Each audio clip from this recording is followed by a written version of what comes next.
Now, we are in the middle of something that has, can I say this? I think I can, Commissioner. It's gripped the nation. It's Mark's Madness! Mark's Madness! That's right. They're going up against each other this hour. Culture Blaster, you're in a tough one. Where are my weed smokers at? You vote for that, or you vote for this. This is a classic Mark Thompson time waster. Again, it's time waster. This is a classic Mark Thompson time waster. Or you jump over with the weed. Where are my weed smokers at? Yeah, one will win, one will lose. Good luck. Snyder, I'm going to open your mic now before your formal introduction, in case you want to make any comments prior to your actual segment on the existing. I mean, you're in a tug of war that I never thought you would even be in. I never thought that that drop would even make it into Mark's Madness. So congratulations, first of all, on a great season. Ye of little faith, number one. Yes. And number two, pitting me against America's sweetheart, Will Ferrell, and weed. By the way, nobody's smoking weed. We're all eating it these days. That's true. Yeah, you're right. Where are my weed smokers at? They're nowhere to be seen, ladies and gentlemen. Oh, Michael trying to campaign every way he can. No campaign finance violations here, just lobbying as best as I can. I will tell you that I apparently have a bit of a knack for this. I won't say that I'm going to dominate the brackets, but I'm doing pretty well. And if for some reason, I don't know how it could possibly happen considering the audience, and we love you guys. If for some reason I am defeated today, or my drop is defeated, it will certainly impact my bracket because, believe in yourself. Oh, you supported your own drop. To an extent. Now, Albert, Michael Snyder does bring up something interesting, and I don't know is Albert still connected? I don't know if Albert might have had to jump out. I can't ever follow. Sometimes Albert has to jump out. I'm here. I'm just pretending to be Michael as. Oh, I see. Of course. Yeah. The Culture Blaster may not win the drop contest, but he is doing very well with his bracket. Exactly. Daniel Martin has pointed out something that I wanted to ask Albert again. Albert, thank you. Albert, you are the commish. Can you speak to where everybody is with their brackets and the fact that Michael Snyder is, honestly, he's dominant right now, isn't he? He's tied for first now, actually. 13-1 with Jennifer. So Michael Snyder, tied for first. What can I say? Michael only missed so far. He thought Word from the Lord was going to beat out Larry King's scene, but Larry King proved Larry King's scene was a tough one. The Lord is eternal, and Larry King, he left this mortal plane. Come on. Well, I think you overthought it maybe a little bit. Maybe. Look, who am I to say? Tied for first is really impressive. So I did well last year as well. And the crazy thing is, Mark, before we get to the serious business of the Culture Blast, I am not a big fan of college basketball. I prefer when the money is on the table as opposed to under the table. So I don't pay much attention to the college game, including March Madness. But, this is tradition here at the MT joint. Yeah, you've rocked the show. So congratulations on that. Well, we love our Michael Snyder. And as I say, he's top of the leaderboard right now. Tied. Who is he tied with, Albert? I think that Jennifer. Jennifer's been in the lead. She had a perfect bracket up until last night. So I'm sorry. Jennifer, right on Jennifer. All right. Good luck to everybody. And again, you can vote in the community section of our YouTube channel. It'll say videos, live, shorts, other stuff. But community is what you want, and you can vote until midnight tonight. Albert will do the compilation and do all of the counting. Okay, Michael, I'll get to you. Hang on a second. Oh, the headphones. Yeah. Okay. Comes and goes on a rainbow. How about it for the Culture Blaster, Michael Snyder? As a Giants fan, I can't tell you how pleased I am about this Shohei Ohtani news. Anything that besmirches the Dodgers is good in my book. Oh, and God. This is what he gets for being so showy. Anyway. Oh, my God. I'll ding besmirches, though. I will tell you, regardless of all this, the Shohei must go on. And I think my God. It's important that we get down to business. Speaking of business, here's a little old business. Last week, I reviewed a movie called The American Society of Magical Negroes, and I said that this is a very provocative title. What I didn't clarify in the haste to do the program, I didn't clarify that the magical Negro is a movie trope that we have seen in films such as The Green Mile and The Legend of Bagger Vance. where a kind and wise black character is there to aid and abet the white character. Thus, this society to diffuse interracial violence by, black members of it being kind to white people and helping them along. So it's a little more You liked, contextual. this is my recollection, you really liked the movie, but you really liked a speech at the end of the movie. I liked his speech at the end. I liked the movie. I had reservations about it, but I thought his speech was great. And I loved the supporting work by David Allen Greer as Justice Smith's mentor, the character Aaron's mentor. Anyway, I just wanted to I'm glad you got the clarification in. Yeah, man, got to do it. Yeah. I, as you know, am the coastal commuter. I travel between Los Angeles and San Francisco. San Francisco is my hometown. Again, my pronouns are he, him, San Franciscan. Okay. I don't want that to be any confusion. And this weekend, I will be in Los Angeles, and I wanted to bring up a show I'm going to be checking out this evening at the, it's the Hollywood American Legion Hall on Highland. Our friend, Kate Flannery, author of Striptease, the wonderful memoir about her job at American Apparel during the go-go early 2000s. We had her on this show. Yes, absolutely. I would call her a friend of the show. Yeah. And a terrific writer and a lovely woman. She is also a powerhouse singer. She is the lead vocalist of the world's premier Little Richard tribute band, Big Dick. How could that not be a great show? Oh, this man. is going to be a great show. It's tonight at the Hollywood American What time Legion. does that start? I believe if you get there, doors at 7. I think the show, there may be an opening act, starts at 8. But if you want to see Kate strut her stuff, she is a dynamo. And I want to see it. I might actually go to that. I think you would be more than welcome, Mark. All right. Anyway, that's old and new business before we get to the actual job of telling you what to avoid in movie land, because Now it's time to get to the real the meat of the issue. the meat of the issue. Now, I don't know if you have this on your agenda. I like to take it all in, as you say it, Michael Yes, sir. Snyder. I Yes, like sir. to be in the moment. Yes, sir. I live every second as though it was my last. And so with utter spontaneity, I ask you this question.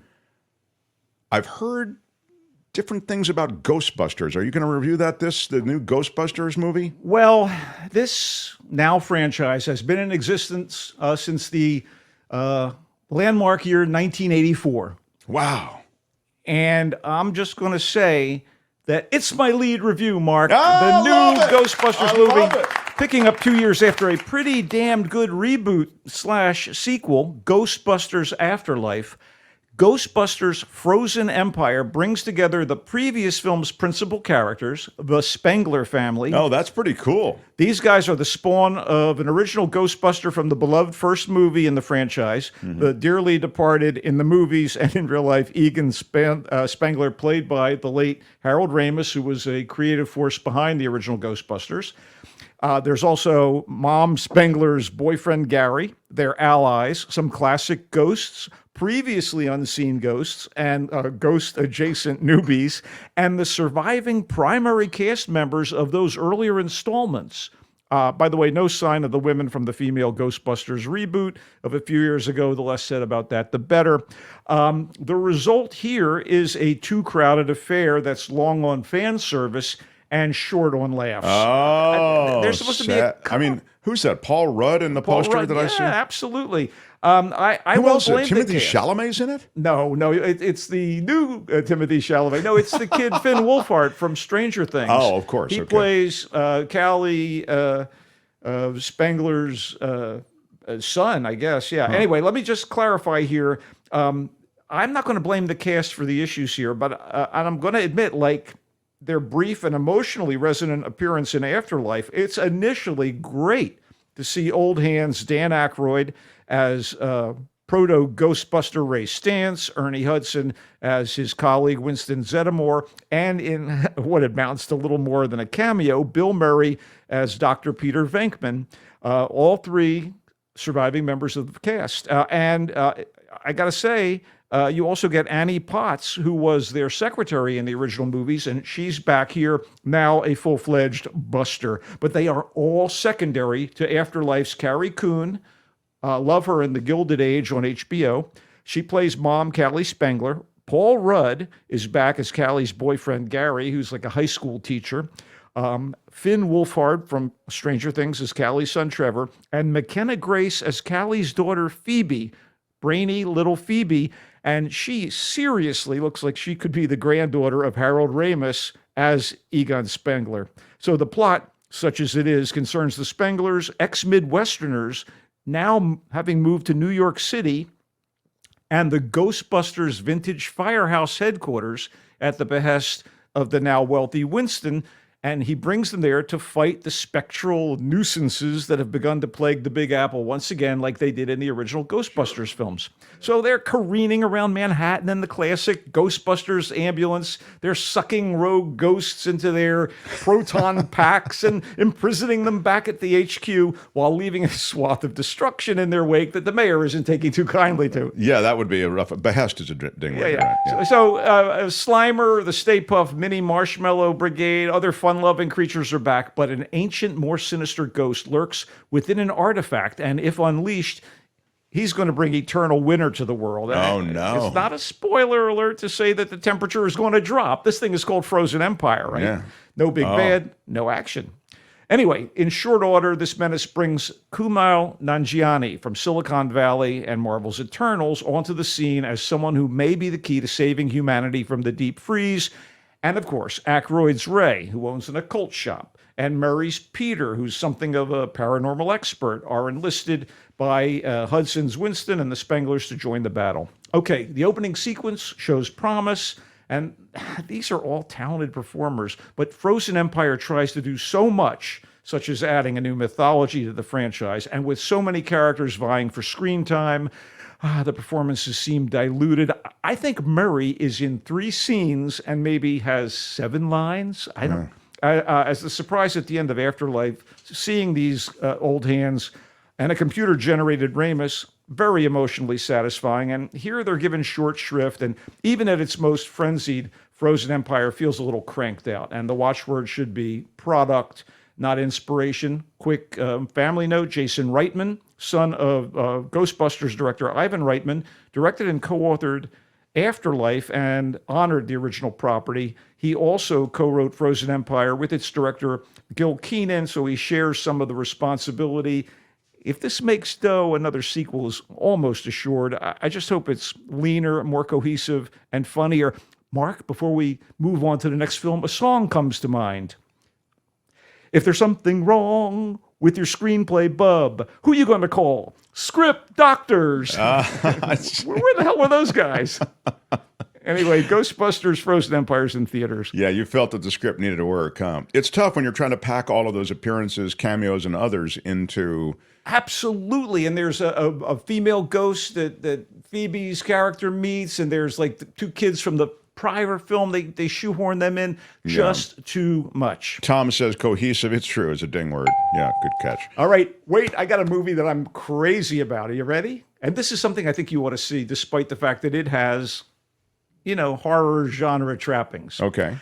Leaning into the found footage horror movie technique, the fraternal Aussie writing directing team of Colin Cairns and Cameron Cairns has made one of my favorite movies of the year so far, Late Night with the Devil, ostensibly mixing a lost episode of a syndicated American late night talk show from 1977 with behind-the-scenes footage.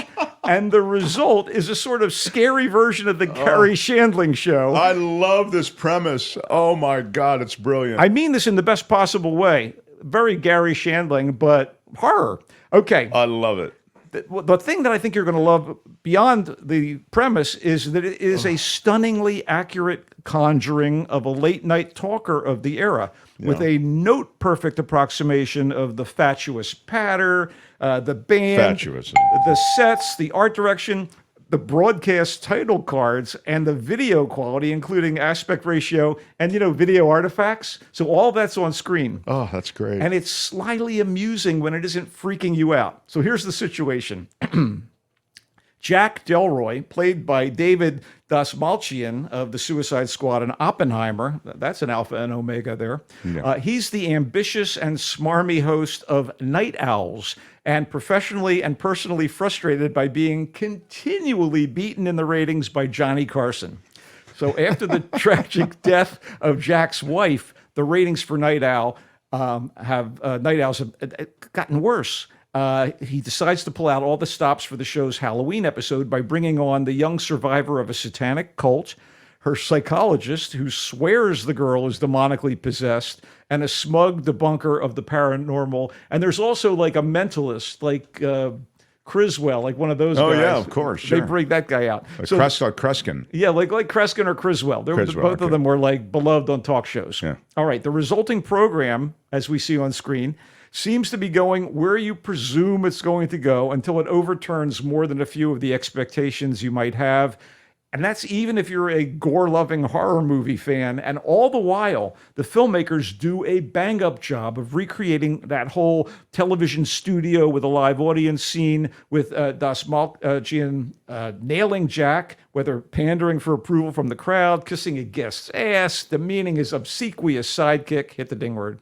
Yes. Obsequious. But there's also something before that. Throwing to commercial, panicking over what transpires on the show. Transpires.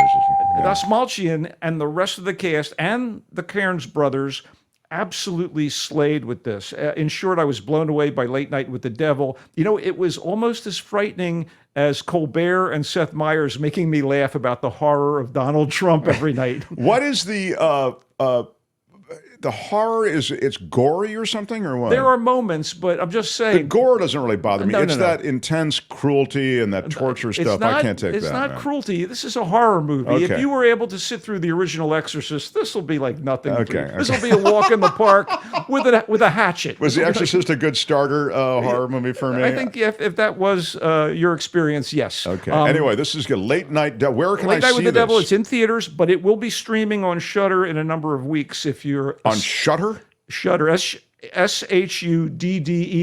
That's the horror platform? A horror platform, yes. Okay, all right. Oh, wow. I love it. Okay, man, it sounds really great. I think I love it too. I really think it's up your alley, and I wouldn't recommend a horror movie to you unless it was something couched in this sort of amazing recreation of the 70s late night talk show. Okay. The remake of the cult 1989 Patrick Swayze action movie Roadhouse is actually a lot of fun. I went in there with a chip on my shoulder. I wasn't crazy about the original. I thought, what are they going to do here? You have an uncommonly buff Jake Gyllenhaal in the lead as an ex-UFC fighter on the run from past transgressions. So you got the MMA thing going on. In fact, they could have called this Roadhouse MMA, as far as I'm concerned. And in fact, one of the movie's heavies is Irish mixed martial arts champ Conor McGregor. And, he's got quite a presence. Yeah. And among the highlights of this remake, and there are quite a few, are the ultra-violent face-offs between Gyllenhaal's Dalton and the members of a biker gang, and his showdowns with McGregor's mega-ripped psycho enforcer. In need of cash, the Dalton character, played by Gyllenhaal, agrees to work as a bouncer at a Florida Keys bar in a small town run by the scumbag son of a mobster who is languishing in jail. And, it's one of those things where the son wants to trump the father, outdo the father. And he's under the guy's thumb, even though the guy's in jail. So this father-son duo wants to buy up the Roadhouse, since it's the last piece of beachfront property that they don't control in the area. Mm-hmm. So the owner of the Roadhouse doesn't want to sell. And since the bar has been in her family for years, she's adamant. The mobsters send a parade of thugs to the Roadhouse to pressure her out and make her, agree to give up the space. Only the onslaught is met by Dalton's fists and feet, sending a parade of goons to the local hospital, where Dr. Ellie, a potential love interest for Dalton, has to patch them up. It's one of those. She's the hot doc? Yeah, she's the hot doc, played by Daniela Melchior, who, by the way, was also in Suicide Squad, just to make another connection to a previous film. Wow. Oh, Nobody likes her. incidentally, the local cops are corrupt, of course, and they're led by a veteran cop whose name is, or nickname is, Big Dick. Talk about crazy coincidences. Wow, that is with it. Yeah, Yeah, we got Kate's band. Band tonight, which is performing. Yeah. So there's a lot of decent music played by some legit musicians, including Rockin' Dopsy and the Zydeco Twisters. There's some good bands performing in that Roadhouse. Wow. It's unbelievably offensive. And there's apprentice bouncers who are there to learn from Dalton, and the requisite dirty cops enthralled to the bad guys. And the tropical Keys setting means that, yes, fans of Friday Fabulous Florida, a croc figures into the story at one point. I love it. I love it. It's Gator love. And the screenplay actually goes where you want it to go. There's a reason that this place is fun. The fight scenes in the bar, the parking lots, even on the water are brutally effective. And in general, Roadhouse is a blast. I kept thinking, wow, this is better than it has any right to be. And then I saw that the director was Doug Liman, who has brought us some fine movies, from Edge of Tomorrow to The Bourne Identity to Mr. and Mrs. Smith, all the way back to Swingers.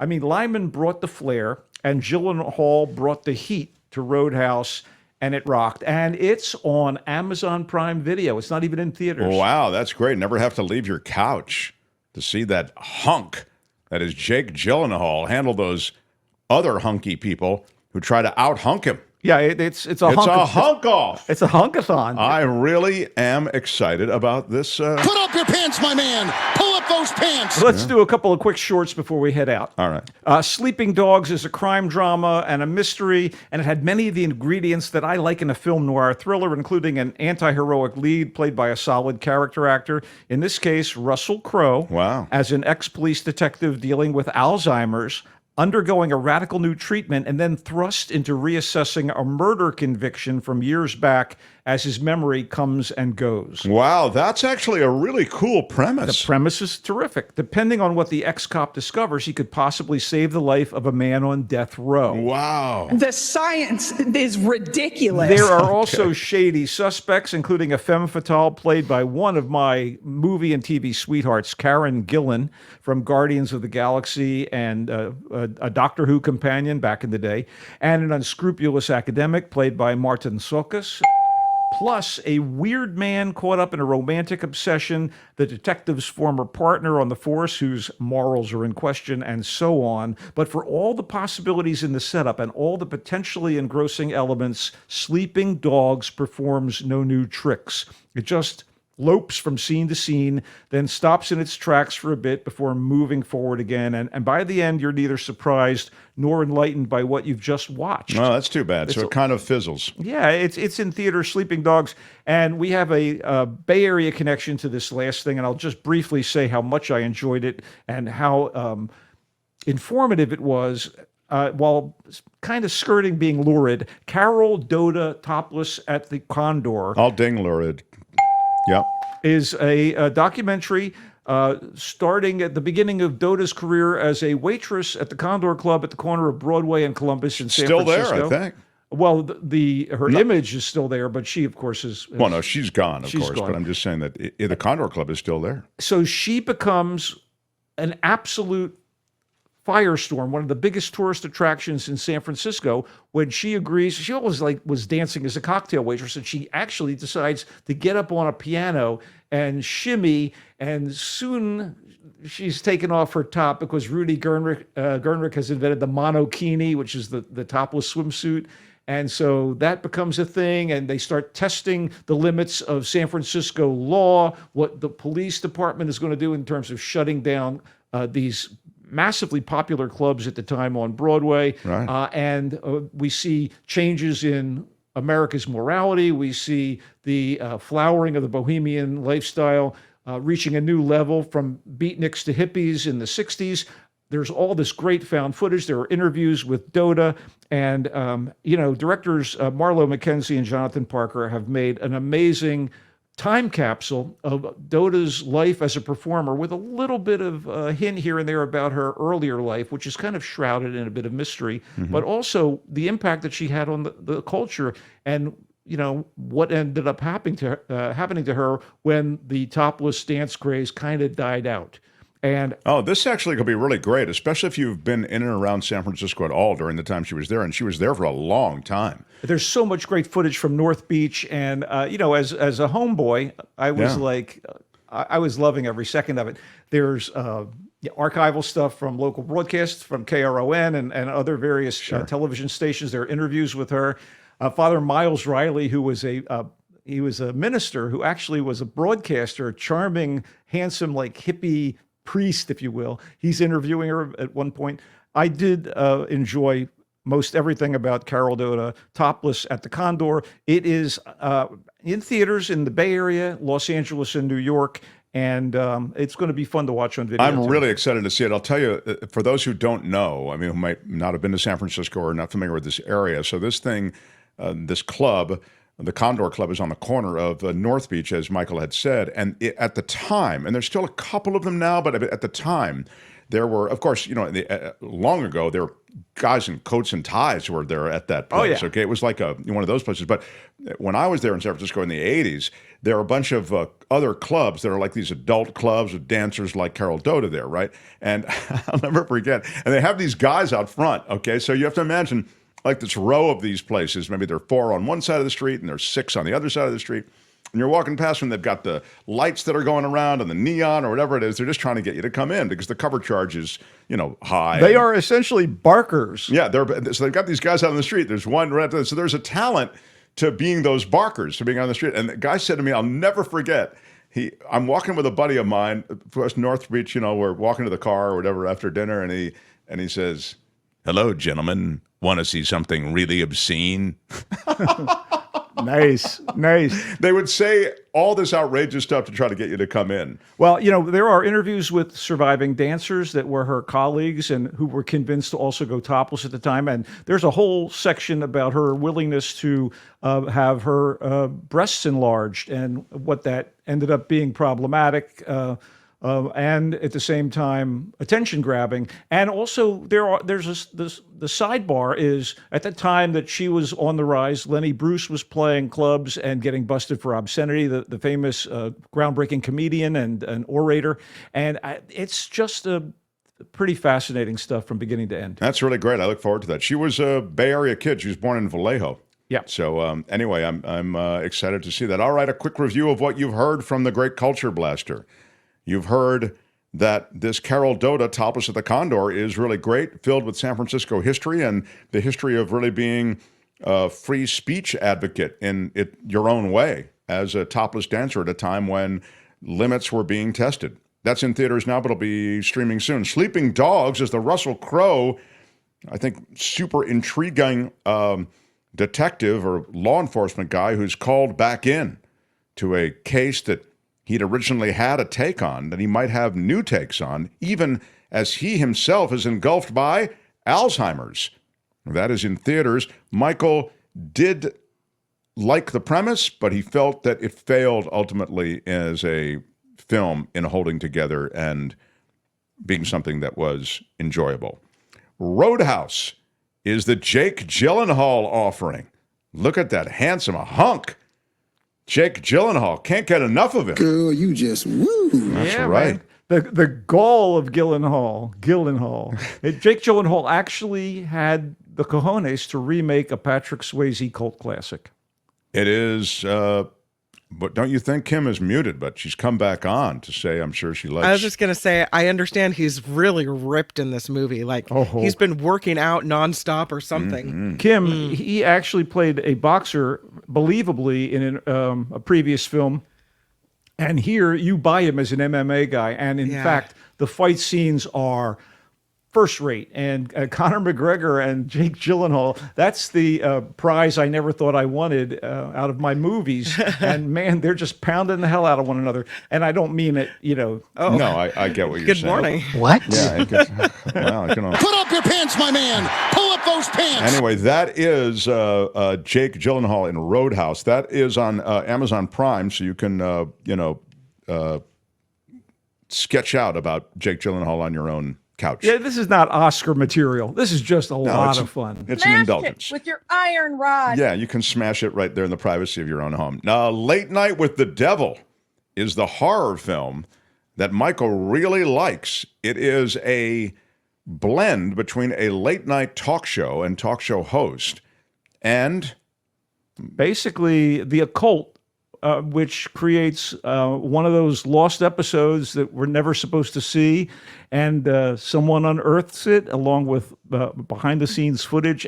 I just loved everything about this movie, and yeah, you really like it, and it's in theaters now, probably coming to streaming on that streaming service. Well, Shudder. It'll be coming on the horror streaming service. But don't be put off by the word horror. I mean, if you like the elevated horror of things like The Exorcist, or maybe something as recent as Hereditary, this is not as high-flown. Well, Hereditary is creepy as hell, man. I mean, I cannot take that. This is a different thing. This is funny. This isn't creepy. Well, it has its moments. I'm telling you, you're going to be a little jolted, Mark, but it's still what it says and what it does regarding the television of the era and that sort of situation. Oh, one more quick. I have a fragile psyche, Michael. It's not a spoiler alert to say there is a connection to Northern California, but I won't say anything further than that. And finally, Ghostbusters Frozen Empire. Michael wasn't crazy for it. Felt it was overstuffed. Yeah. Very hard to make all of these characters show up and have business that works, but more to the point, he felt the overall business didn't work. Now, I was a little frosty on it. Oh, God.